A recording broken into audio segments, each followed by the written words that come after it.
नमस्कार, capital TV का खास शो राहुल का अग्निपथ देख रहे हैं आप। मैं हूं आपके साथ पूजा। राहुल गांधी 20 और 21 फरवरी को रायबरेली में रहेंगे और अलग अलग कार्यक्रम में शिरकत भी करेंगे।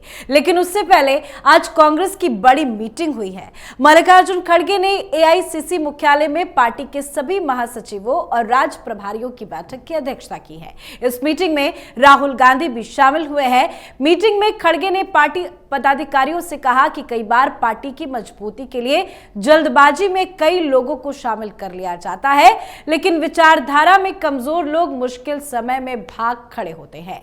असल फिसल पड़े और नकल चल पड़े, ये पुरानी कहावत है। ऐसे लोगों से हमें दूर रहना चाहिए। तो मीटिंग की साइड स्टोरी क्या कुछ है वो आपको बताएंगे, पर इसी बीच सेना प्रमुख जनरल उपेंद्र द्विवेदी ने राहुल गांधी को नसीहत दे डाली है। उन्होंने कहा है कि सेना को राजनीति में नहीं घसीटना चाहिए, ऐसा हुआ तो ये चिंता की बात होगी। साथ ही एक और खबर ये भी सामने आई कि पुणे की अदालत ने वीर सावरकर के मानहानि मामले में राहुल गांधी को पेश होने से स्थायी छूट दे दी है। तो इस पर भी पूरी डिटेल्स आपको देंगे। चर्चा के लिए मेरे साथ स्टूडियो में मौजूद हैं कैपिटल टीवी के एग्जीक्यूटिव एडिटर राजीव जी। सर, आपका बहुत बहुत स्वागत है। धन्यवाद। आज जो मीटिंग हुई है कांग्रेस पार्टी की, उस मीटिंग में क्या क्या हुआ? देखिए, कांग्रेस पार्टी की मीटिंग एक ही बात को लेकर हुई थी। मल्लिकार्जुन खड़गे को एक टास्क दिया गया था, राहुल गांधी ने दिया था कि देखो आजकल ये जो हो रहा है चारों तरफ कांग्रेस के अंदर, वो हम कुछ और बोलते हैं, हमारी विचारधारा कुछ और है, संविधान बचाने की बात है, संवैधानिक संस्थानों पर सवाल उठाने की बात है, जय भीम जय बापू करते हैं। और कई कांग्रेस के नेता प्रभारी हैं जो हमारी बात नहीं मानते बल्कि अलग राग अलापते हैं। तो एक लॉयल्टी साबित करने के लिए मीटिंग हो गई थी प्रभारियों की, महासचिवों की, कि सब लोग एक लाइन में खड़े रहें। जैसे मल्लिकार्जुन खड़गे राहुल गांधी के कदमों में बैठे रहते हैं, सारे लोग कदमों में बैठे रहे। इसे विचार का जामा पहनाया गया कि देखो विचार की बात करेंगे तो कम से कम लगेगा कि नहीं, वफादारी और विचार के बीच अंतर है। ये वफादारी विचार के आधार पर लाई जा रही है, मतलब जो हमारी विचारधारा के साथ हैं वही वास्तव में कांग्रेसी हैं, और जो विचारधारा के साथ नहीं है वो जल्दीबाजी में लिया गया फैसला है। जैसे राहुल गांधी के लिए भी जल्दीबाजी में फैसला इन लोगों ने लिया, राहुल गांधी को जल्दी प्रोन्नत कर दिया, प्रमोशन दे दिया, और प्रमोशन देने का कारण और उसका प्रभाव आज दिख रहा है कि जैसे ही राहुल गांधी प्रमोट होकर कांग्रेस के सर्वे सर्वा बने, वैसे ही कांग्रेस की दुर्गति शुरू हो गई 2014 में। उससे पहले राहुल गांधी के हाथों में कुछ नहीं था। राहुल गांधी क्या थे? पार्टी के उपाध्यक्ष, महासचिव और एक सांसद की तरह काम करते थे, मंत्री का पद भी नहीं था।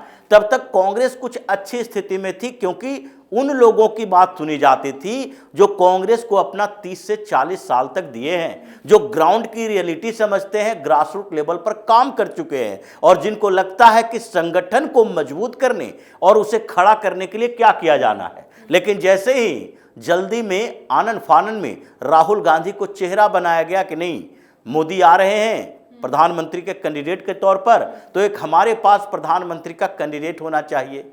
और मनमोहन सिंह को तो बना नहीं सकते, क्योंकि डॉक्टर मनमोहन सिंह मोदी के सामने खड़े ही नहीं हो सकते, उनकी तो आवाज ही नहीं निकलती। तो ऐसे में एक तेज तर्रार ऐसा नेता, जो युवा नेता हो, अब तो युवा भी नहीं रहे, उस समय युवा थे माना जाता था, तो वो युवा नेता को लाया गया और उसकी दुर्गति हो गई। आज तक कांग्रेस उबर नहीं पाई है। तो ये जो पूरी मीटिंग थी उसकी कवायद इसी बात को लेकर थी कि कोई भी राहुल से इधर उधर नहीं होगा, क्योंकि इन चमचों बेलचों को ही बुलाया गया था मीटिंग में। उस मीटिंग में न पंजाब के नेताओं को बुलाया गया, उस मीटिंग में न उन सांसदों को बुलाया गया जो राहुल गांधी को चैलेंज करते रहते हैं। मीटिंग में न केरल से 4 नेताओं को बुलाया गया, केसी वेणुगोपाल को छोड़ दीजिए, शशि थरूर को तो बुलाया नहीं गया। मीटिंग में न मनीष तिवारी को बुलाया गया, न हिमाचल प्रदेश के लीडर्स को बुलाया गया। ये दिल्ली इर्द गिर्द और कुछ महासचिव और प्रभारियों को बुलाकर एक मीटिंग करने की कोशिश की गई, ताकि राष्ट्रीय अध्यक्ष के तौर पर मल्लिकार्जुन खड़गे ये बता सके कि कांग्रेस में किसके लिए जगह है, कांग्रेस में कौन आगे बढ़ सकता है। जो राहुल गांधी से इधर उधर हुआ उसका पत्ता साफ हो सकता है। और ये मीटिंग इसलिए बुलाई गई क्योंकि आजकल कांग्रेस में विस्फोटक स्थिति चल रही है। अपनी डफली अपना राग चल रहा है और आगे कुछ समय के अंदर ही कई राज्यों में, चाहे हरियाणा में ही भूपेंद्र सिंह हुड्डा का गुट अब अपना रंग दिखा रहा है। 30 विधायक हैं लगभग उनके गुट में और वो सारे के सारे छेड़े हुए हैं कि नेता प्रतिपक्ष बनाओ और नहीं तो पार्टी तोड़ देंगे। केरल में उधर शशि थरूर हैं, जोर लगाए हुए हैं। उसके बाद महाराष्ट्र में जब से ये परिवर्तित किए हैं, ये वहाँ का प्रदेश अध्यक्ष बदले हैं, तब से वहाँ पर पृथ्वीराज चौहान भी अशोक चौहान के रास्ते पर आ गए हैं। ये लोग कह रहे हैं कि भाई ये कौन है, ये 4 दिन तक राहुल गांधी के इर्द गिर्द आसपास में इन लोगों के काम करने से आप पूरे प्रदेश का अध्यक्ष बना दोगे। जो स्थितियां हर राज्यों में चल रही है उसमें इनको लग रहा है कि अभी से कुछ कवायद तेज करें ताकि अलग अलग राज्यों में शांत कर सके, लेकिन होगा इसका उल्टा, विस्फोटक की स्थिति कांग्रेस। तो ऐसे में मीटिंग बुलाने का फायदा क्या हुआ? कोई तो किसी की सुन ही नहीं रहा है। देखिए, सुनने वाला नहीं है, सिर्फ और सिर्फ यहां उन्हीं लोगों की औकात रहेगी जो राहुल गांधी की चापलूसी कर सके। और धीरे धीरे सारे वरिष्ठ नेता कांग्रेस के जो हैं वो अपना अपना रास्ता देख रहे हैं। बहुत इंतजार कर लिया, अब वो इंतजार नहीं करेंगे क्योंकि उनको भी लगने लगा है कि कांग्रेस अब धीरे धीरे देशद्रोही पार्टी होती जा रही है। जिस तरह के संवैधानिक संस्थानों पर सवाल उठा रहे हैं, जिस तरह से राहुल गांधी बार बार विदेशी एजेंट की भूमिका दिखा रहे हैं, चीन के समर्थन में आ रहे हैं, इसकी पूरी टीम आ रही है, और सेना पर सवाल उठाना, सीईसी पर सवाल उठाना, ईवीएम पर सवाल उठाना, सुप्रीम कोर्ट को भी दबोच लेना, ये प्रोपेगेंडा जो पैदा किया जा रहा है हिंदुस्तान के अंदर कि नहीं, जो अमीर है वो शोषक है, खतरनाक है, जो अर्बन नक्सल की भाषा होती है, नक्सलवादियों की तरह बात करना। तो इससे कांग्रेस के कई बड़े नेता ऐसे हैं, उनको लगने लगा है कि अब इसके ऊपर देशद्रोही पार्टी का तमगा लगने वाला है, जैसे कम्युनिस्ट पार्टियों के ऊपर लगा। और इसी की वजह से कम्युनिस्ट पार्टी सीपीआई सीपीएम दोनों को देखिए, सीपीएम अभी भी इनकी सरकार केरल में है, लेकिन पूरे नॉर्थ इंडिया से साफ हो चुकी है, साउथ इंडिया में इक्के दुक्के स्टेट में है, और पश्चिम बंगाल से भी साफ हो गई। क्यों?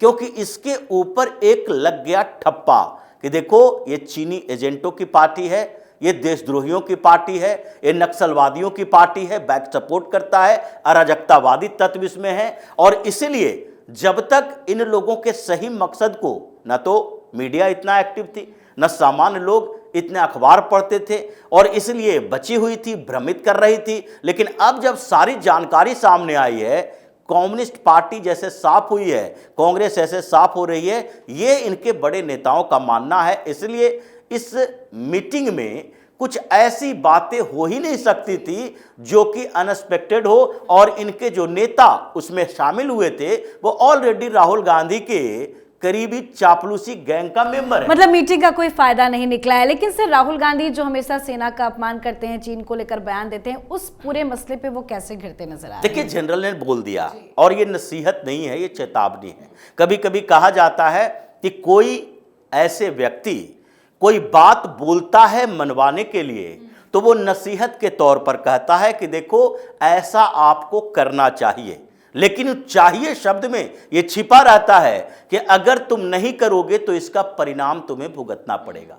तो इसी को नसीहत के तौर पर जनरल द्विवेदी ने बोला कि देखिए, जिस तरीके से राहुल गांधी सेना को राजनीति में घसीट रहे हैं, हम लोगों ने कभी नहीं बोला, सेना की तरफ से ये बयान नहीं आया कि लद्दाख में घुसपैठ कर लिया है चीनी सैनिकों ने, उन्होंने पार्लियामेंट में सवाल उठा दिया। हर बार सेना को घेरने की कोशिश करते हैं सरकार के माध्यम से कि सरकार और सेना के बीच बात करते हैं आप, सरकार की आलोचना सरकार की करनी होती है, और आप सवाल सेना के पराक्रम पर भी उठा देते हैं। कभी आप अग्निवीर का मसला उठा देते हैं, जो कि सेना के अंदर एक विद्रोही वातावरण तैयार करने की कोशिश है। तो इन मामलों से वो ऊपर बाहर रहें, नहीं तो अगर जिस तरीके से ये सेना को राजनीति में घसीट रहे हैं, अगर सेना ने राजनीति करना शुरू कर दिया तो ये सारे जो बैठे हुए हैं हम पर उंगली उठाने वाले राहुल गांधी जैसे लोग, इनका राजनीतिक कैरियर ही खत्म नहीं होगा, इनका सारा कैरियर खत्म हो जाएगा, बोरिया बिस्तर बांधकर हिंदुस्तान से भागना पड़ेगा। ये एक कड़ी चेतावनी है कि आगे आप इन चीजों से बचें, और नहीं बचेंगे तो आगे परिणाम भुगतने के लिए तैयार। बिल्कुल, लेकिन बयानबाजियों को लेकर तो फंसे ही हैं, साथ ही कई सारे मानहानि के भी अलग अलग केस चल रहे हैं। वीर सावरकर से जुड़ा जो मानहानि का मामला है, उससे खबर ये सामने आई कि पेशी से फिलहाल छूट दी गई है। क्या ये राहुल गांधी के लिए एक राहत की खबर होगी या मुसीबत आने वाले दिनों में बढ़ेगी? देखिए, राहत तो नहीं है, लेकिन एक चालाकी दिखाई पड़ रही है राहुल गांधी जैसे लोगों की। ये राहुल गांधी चारों तरफ घूम घूम के हंगामा करता है, हल्ला करता है यही कि हम भाई ये सारे चुनाव जो हुए हैं गलत तरीके से हुए, भारतीय जनता पार्टी गलत कर रही है, ये चुनावी प्रक्रिया गलत है, चुनाव आयुक्त और मुख्य चुनाव आयुक्त की नियुक्ति गलत हो रही है। लेकिन जब सुविधाओं की बात आएगी तो वहां अपने पद, प्रतिष्ठा, सिक्योरिटी की बात उठाकर सुविधा लेने की कोशिश करेंगे। ये पुणे की अदालत में इन लोगों ने याचिका दायर की, दो तरह की याचिका थी। एक तो इनको स्थायी छूट देने की ट्रायल में, ऐसा नहीं है कि ट्रायल में छूट देने का मतलब यह है कि इनको कहीं जाना ही नहीं पड़ेगा, जाना पड़ेगा, स्टेटमेंट दायर करने के लिए जाना पड़ेगा और उसके बाद जब सजा सुनाई जाएगी तो उस समय उपस्थित होना है। लेकिन डे टू डे जो एविडेंस दिए जा रहे हैं उस समय राहुल गांधी हमेशा जाएं, इससे छूट मिल गई है और यही बात इन लोगों ने की। लेकिन सुविधा की बात यही थी कि इन कहा क्या गया, याचिका जो दायर की गई थी कि उसमें देखिए राहुल गांधी क्या है, लीडर ऑफ अपोजिशन है, इनकी सिक्योरिटी Z+ सिक्योरिटी है और सिक्योरिटी में खर्च होता है। ये कहीं भी जाते हैं तो प्री प्लान्ड होता है, शेड्यूल तैयार किए जाते हैं कि इनकी सुरक्षा व्यवस्था को ध्यान में रखा जाए और उसके लिए करोड़ों रुपया खर्च होता है। अगर कहीं जाते हैं तो कहीं जाते हैं तो करोड़ों खर्च होता है। तो उसके लिए रेलवे प्लेटफॉर्म पर कुलियों के साथ, कभी सपेरों के साथ, कभी मछुआरों के साथ, कभी चॉकलेट बनाने के लिए इन जगहों पर जब जाते हैं इस Z+ सिक्योरिटी के साथ, तो सरकारी पैसे का इस्तेमाल जो होता है इनके सुरक्षा के लिए गलत तरीके से, उसकी बात इन लोगों ने नहीं छेड़ी। लेकिन जज साहब को एक कन्विंस किया कि ऐसी स्थिति है और इसके कारण इनकी व्यस्तता भी ज़्यादा रहती है क्योंकि लीडर ऑफ अपोजिशन है तो अलग अलग प्रोग्राम होते हैं। तो इसलिए इनको एक सुविधा दी जाए कि ट्रायल में ये ना आए बल्कि हम एविडेंस दें और क्रॉस क्वेश्चनिंग होगी।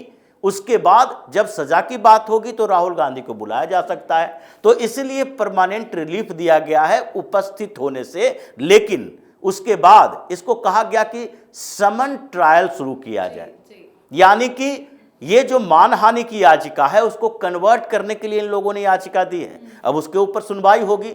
लेकिन बेसिक बात यह है कि सात्विकी सावरकर ने सारे सबूत दे दिए हैं और उन्होंने सीधे तौर पर कहा है कि ये यूट्यूब चैनल है कांग्रेस का जिसमें राहुल गांधी का वो ब्रिटेन वाला भाषण है। ये सीधे आप देख सकते हैं कि इसमें राहुल गांधी की बात है और कांग्रेस के चैनल पर ही दिया गया है। इसके मतलब यह है कि वीडियो से छेड़छाड़ नहीं की गई है। दूसरे स्तर पर राहुल गांधी ने ब्रिटेन में बोला लेकिन उसका प्रभाव पड़ा पुणे तक में।